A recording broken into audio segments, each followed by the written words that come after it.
Səs nədir, hərf nədir oğlum? Şəbnus, sən de mənə balası. Səsi deyirik və eşidirik, hərfi yazırıq və görürük. Aferin. Özü demişəm ki, müəllimə, bugün fonetikanı soruşacağım, hamı təkrarlasın. Səs nə oldu? Deyirik və eşidirik, hərfi yazırıq və görürük. Zəhra, səs və hərf nə oldu gözəlim?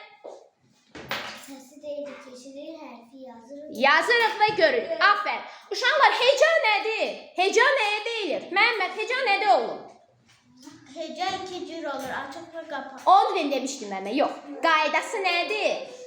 Məhəmməd, yaxşı deyil, sən de. Sözləri asan bölmək üçün Sözün asanlıqla bölünə bilən hissəsinə nə deyilir? Heca deyilir. Bəli. Uşaqlar, bəs orfoqrafiya nədir? Orfoqrafiya. Məhəmməd desin. Nədir oğlum orfoqrafiya? orfoqrafiya sözün düzgün Yazılış qaydası. Bəli. Orfoqrafiya sözün düzgün yazılış qaydası. Qrafiya Yunan sözüdür uşaqlar. Mənası yazı deməkdir. Yəni düzgün yazılış qaydası. Bəs orfeopiya nədir? Orfeopiya Nərman desin. Nərman, Şadus deyəm. Nərman. Sözün düzgün deyil.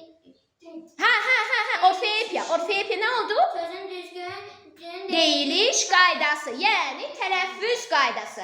Orfoqrafiya düzgün yazılış qaydası, orfeopiya isə sözün düzgün tələffüz qaydası. Yadda saxlayın. Yaxşı, cümlə nə oldu?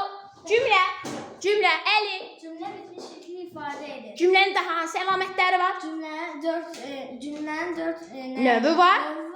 Nəqli, sual, nida, əmr. Aferin. Şadus, sən mənə bir dənə nida cümləsidir. Nida cümləsi. Aha. Nida cümləsi ana get kitabı.